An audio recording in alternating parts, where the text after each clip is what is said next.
ఇదొచ్చేసి మా home gym అండి. మేము ఇది 2 ఇయర్స్ బ్యాక్ చేసుకున్నాము. మేము అప్పుడు చిన్న పిల్లోడు కాబట్టి మేము బయటికి ఆరుని తీసుకొని వెళ్ళి జిమ్ చేసేలాగా లేదనమాట.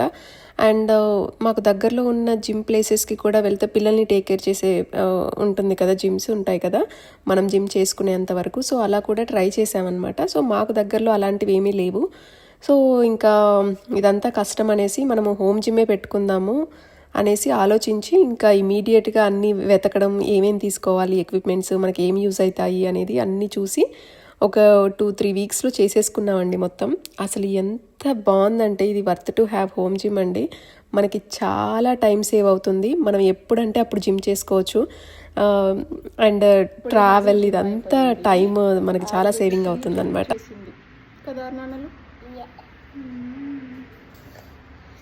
సో ఇప్పుడు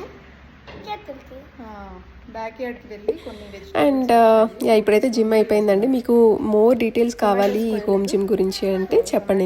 నేను నెక్స్ట్ వీడియోస్లో నేను మీకు షేర్ చేస్తాను, ఆర్ ఫుల్ వీడియో పెడతాను యూట్యూబ్లో. సో ఇప్పుడు వచ్చేసి వెజిటేబుల్స్ కట్ చేస్తున్నాము.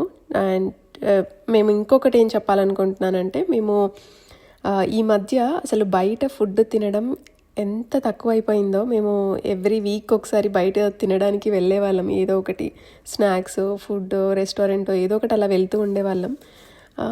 ఇప్పుడు ఏంటంటే మన గార్డెన్లో వెజిటేబుల్స్ వచ్చిన తర్వాత లేదు, రోజు ఏదో ఒకటి వస్తుంది, ఏదో ఒక దాంతో ఏదో కర్రీ చేసుకోవచ్చు కదా. 2 టొమాటోలు, 2 బెండకాయలు వచ్చినా చాలు, మనం కర్రీ చేసేసుకోవచ్చు. సో అలా ఎవ్రీ డే ఇంట్లోనే చేసేసుకుంటున్నాం అనమాట.